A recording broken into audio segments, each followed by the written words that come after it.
अभिषेक मिश्रा लिखते हैं, प्रणाम अनंत श्री। उपयोगितावाद इंसान की मूल प्रवृत्ति लगती है।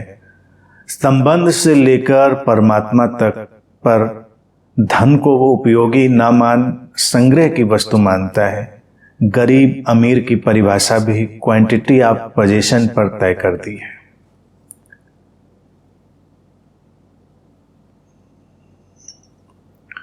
अभिषेक, मनुष्य की जो सबसे बड़ी दुविधा और विडंबना है, उपयोगिता और व्यर्थता की सीमा रेखा को न पहचान पाना। जीवन में जो कुछ भी है वो एक सीमा तक उपयोगी है और एक सीमा पर व्यर्थ है। उपयोगिता में उसका उपयोग कर लेना है और जहां पर व्यर्थता है उससे हट जाना है। इसको हमें देख लेना चाहिए। जब इसको कोई नहीं देख पाता है ठीक से, तभी ये सब मारामारी होती है। धन या कहें बेसिक नीड्स, जो मूलभूत आवश्यकताएं हैं, वो तो है मूलभूत आवश्यकताएं। मूलभूत आवश्यकताओं से भी आगे जाकर मैं उसमें थोड़ा जोड़ दूं कि एक निश्चित किस्म की लग्जरी, जो कि वो भी आजकल के समाज की एक मांग है। लग्जरी नहीं कहना चाहिए उसको, आवश्यकताएं वो भी हो गई आज के समय में। पहले के वक्त में लगता था वो लग्जरी है, आज वो आवश्यकताएं हैं। तो बेसिक नीड्स और कुछ so called luxuries comfortable living के लिए, बस उतना तो आवश्यक है, अनिवार्य है, व्यक्ति के लिए जरूरी है। इससे अधिक अगर कोई उपयोग ना करते हुए बस केवल संग्रह किए जा रहा है, तो वो एक न्यूरोटिक सिचुएशन बन जाती है, एक विक्षिप्त स्थिति बन जाती है और वो व्यक्ति को दबाव में भी डालती है। अब देखिए, धन की अगर बात लें तो धन के बारे में लोग बड़ा एक जनरलाइज्ड बिहेवियर करते हैं, बड़ा सामान्यीकृत व्यवहार करते हैं कि धन जैसे निर्मित करने की सबकी एक ही जैसी क्षमता है। तो लोग कहेंगे भाई तुम भी पैसा कमाओ, तुम भी कमाओ। फिर सब परेशानी में पड़ जाते हैं, क्योंकि किसी की धनोपार्जन की क्षमता अलग है, किसी की अलग है, कोई ज़्यादा कर पा रहा है, कोई नहीं कर पा रहा है। तो बहुत सारी चीज़ें उसमें, बहुत सारे फैक्टर्स अपना काम करते हैं। अस्तित्व ने अगर किसी को मान लो वो प्रतिभा दे दी धनोपार्जन की, तो उसके क्या मानक होने चाहिए कि वो अपने जीवन को जितना कंफर्टेबल बनाना है बनाए, उसके बाद कुछ शुभ करे, कुछ जिस समाज में रहा है उसके लिए कुछ करे। या अगर किसी विशेष व्यवस्था में उसको लगता है कि ये ज़्यादा सुंदर जगत को बनाने के लिए है, तो उसमें अपने धन का समावेश करे, तो उसका सदुपयोग होगा। अन्यथा वो अंबार लगाता चला जाएगा, फिर उसके बाद क्या होगा? उसके बाद फिर धन का दुरुपयोग ही होना है। फिर वो उसको, कुछ लोग होते हैं वो कैसे खर्च करें ये ढूंढते हैं, मतलब उनके पास धन कम है और कुछ के पास इतना इकट्ठा हो जाता है कि वो उसको सोचते हैं अब इसको कहाँ खर्च करें। तो उसके लिए समाज ने, बाजार ने बहुत आयोजन कर रखे हैं कि आप कितना भी कुछ भी करिए, उसकी बेवकूफ़ियाँ तो अंतहीन है, अनंत हैं, उसमें पढ़ने की जरूरत नहीं। अब ये मनोवृत्ति आती कहाँ से? क्योंकि वो जी नहीं रहा है। जैसे कई बार लोग कहते हैं कि पैसे से खुशियाँ नहीं खरीद सकते, तो मैंने इस पर भी कई बार कहा, खरीद सकते हैं पैसे से खुशियाँ, बहुत सारी खुशियाँ हम खरीद सकते हैं पैसे से। तो खरीदो ना उनको, जितनी मात्रा में तुम खरीद सकते हो। यानी कि बहुत सारी चीज़ें तो धन का उपयोग करके हम जीवन को अच्छा बना ही लेते हैं ना, वही मेरा कहना है, खुशियाँ खरीद, तो वहाँ तक उसका उपयोग कर लो। लेकिन फिर कुछ मूलभूत जो चीज़ें आएंगी कि शांति नहीं खरीद पाओगे, प्रेम नहीं खरीद पाओगे, वो अकारण प्रसन्नता और जो भी सब बातें वो सब नहीं खरीद पाओगे, तो उसके लिए फिर कुछ अलग उपाय करने पड़ेंगे। लेकिन धन के माध्यम से हम इन सारी चीज़ों में सहूलियत तो पैदा ही कर सकते हैं, उतनी बुद्धि होनी चाहिए। जब ये सब नहीं देख पाता है कोई व्यक्ति, तो उसके संबंधों में भी उसका यही पजेसिवनेस, ये पजेशन खड़ा हो जाता है।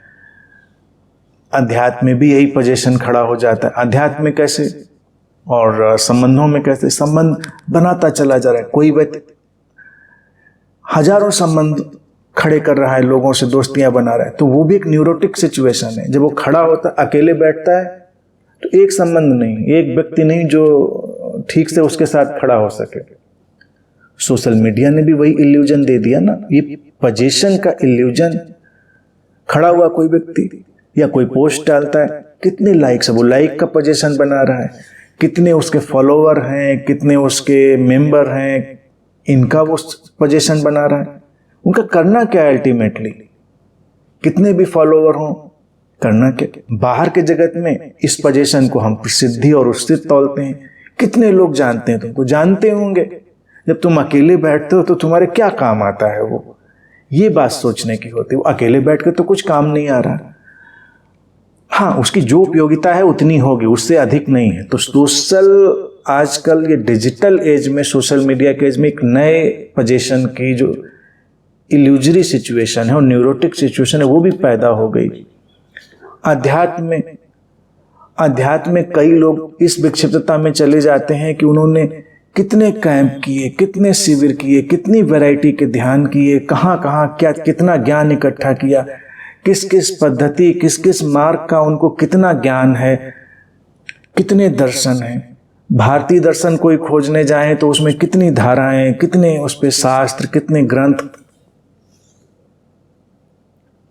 सब छान घोट के पी जाइए तो उससे क्या अंतर पड़ना है, उससे कोई अंतर पड़ना है। आध्यात्मिकता तो वो हुई नहीं, बोझ और इकट्ठा हो गया। हमारा मोबाइल, हमारा कंप्यूटर भी तो उसी अवस्था में, सारी इंफॉर्मेशन उसमें लोडेड है, लेकिन उससे उस पर क्या अंतर पड़ रहा है। तो अगर हम वो सारी सूचनाएं भी अपने अंदर डाल लें तो उससे क्या अंतर पड़ना है। एक पोजीशन डेवलप हो गया कि कुछ जैसे हम ज्यादा हमारे पास है, ज्यादा कुछ भी नहीं। अध्यात्म में उपयोगी वही है कि हम कम जानते हैं, ज्यादा जानते हैं।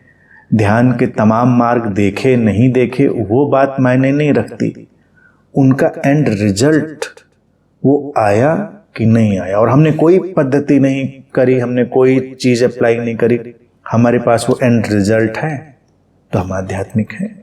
इसीलिए मैंने इन 4 स्तंभों की स्पष्ट बात सामने रख दी। इन्हीं 4 कसौटियों को सामने रख लो, ज्यादा झमेले में पड़ने की जरूरत ही नहीं, क्योंकि उसके भी कैटेगराइजेशन बहुत है। वो क्या क्या गुण, क्या क्या लक्षण आएंगे, इसके भी बहुत सारे किताबें भरी पड़ी हैं, लेकिन उनका सार निचोड़ बहुत सरल शब्दों में यही है, क्योंकि इंसान इसके सिवा और कुछ चाहता नहीं, जीवन में इसके सिवा कुछ चाहता नहीं। आध्यात्मिक अनुभवों की बात करो और कितने भी अनुभव जो न्यूरोटिक, मैं तो उनको न्यूरोटिक ही कहता हूँ, हाइलुसिनेटरी सारे अनुभव, उनसे बनता बिगड़ता क्या, उनसे कुछ बनता बिगड़ता तो है नहीं। वो भी पोजीशन है, हर चीज पोजीशन में कन्वर्ट कर ली है व्यक्ति ने। तो वो सब प्रवृत्ति जानी चाहिए, उसका अंतिम परिणाम क्या हो, बस इतनी सी बात है। उपयोगिता और व्यर्थता यहीं पर आती है। तो उसको देख लेने से जो व्यक्ति जीता है वो संसार में किसी भी चीज का सचमुच में सदुपयोग करता है। संबंध हो तो संबंधों में बहुत ही अच्छे से रहता है, कम संबंध हो लेकिन उन संबंधों को प्रामाणिक बनाता है।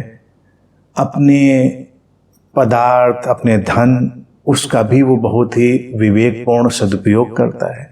तो और किसी जो ये इल्यूजन है हमारा प्रसिद्धि का या सत्ता का, शक्ति का, उसमें नहीं पड़ता, क्योंकि उनसे भी उसका एंड रिजल्ट कुछ बनता नहीं। तो ऐसा व्यक्ति अच्छा जीवन जीता है। अमीर गरीब का विभाजन हमने पदार्थ और उस पे खड़ा कर दिया है। अमीर गरीब का भी अगर देखें कि अमीर वो व्यक्ति है जो जी सकता है और दूसरों को जीने देता है। अमीर वो व्यक्ति है जो उसके पास छोटा सा ही क्यों ना हो वो शेयर कर सकता है। अगर हम शेयर नहीं कर सकते तो हम अमीर नहीं हैं। कई बार इसमें गरीब लोग भी बड़े अमीर होते हैं, जिनके पास कम है, उनके पास कम है लेकिन वो भी बांटने के लिए तैयार हो जाते हैं। अमीर वो बिल्कुल जिसको कहते हैं ना, हर चीज पकड़ के बैठना चाहता है। फिर अमीरी गरीबी के ये जो भौतिक मापक हैं, इनको हटाकर हमको इंटरनल भी लाना चाहिए तब देखेंगे किसी के भीतर इनर रिचनेस, आउटर रिचनेस, इन सब का बैलेंस है कि नहीं है, उन सबको भी देखना चाहिए। तो ऐसे देखने से समाज में विक्षिप्तता भी कम होती है, क्योंकि गरीब पर दया तो आती है, लोगों को लगेगा कि भाई नहीं, गरीब को भी अमीर होना चाहिए, लेकिन गरीब भाग रहा है वो वहीं जाने के लिए, पहुंचना वो वहीं चाहता है, और वहां पहुंचकर वो सारी विक्षिप्त वही काम करना चाहता है। तो अगर उसको भी अंतर्दृष्टि आ जाए कि नहीं, संसाधनों से जीवन सुंदर नहीं होता है, जीवन तो सुंदर कुछ और बातों से होता है, और इंसान को चाहिए कितना, मूलभूत आवश्यकताएं, कुछ और चीजें, जीवन सुचारू रूप से चलता रहे, इसके सिवा सब कुछ विक्षिप्तता है, वो न्यूरोटिक सिचुएशन है। तो ये जिसने देख लिया वो सचमुच में अमीर हो गया। तो ये सब देखने के नजरिए भी हैं, दृष्टिकोण भी हैं, और आध्यात्मिक व्यक्ति वही है जो ऐसे सारे संतुलित समझ को अपने अंदर लाने में सक्षम हो जाता है।